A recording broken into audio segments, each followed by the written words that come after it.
What you're about to hear is one of the oldest theological errors in the history of the church. It's also one of the most dangerous and destructive. Sadly, this lie is alive and well. My guest today will help us to expose it, understand it, and correct it. Today on Jewish Voice.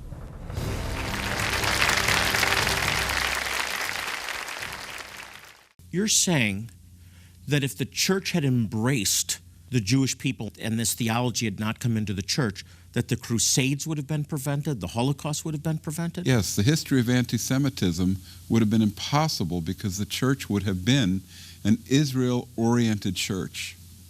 And the church wasn't an Israel-oriented church. So the church's idea that God had rejected Israel prepared the way for anti-Semitism. That's huge. That's huge. You're saying that history would have actually turned out different. Tremendously so. And so replacement theology is very dangerous in several regards. For one thing, the people who have that theology do not read the Bible straightforwardly. They reinterpret those texts. They take those texts away from their contextual meaning and say they mean something else. The people who are given to that theology give themselves to pride and arrogance against the Jewish people, which Paul warned against in Romans 11. In arrogance and pride, we lose something of the power and presence of God.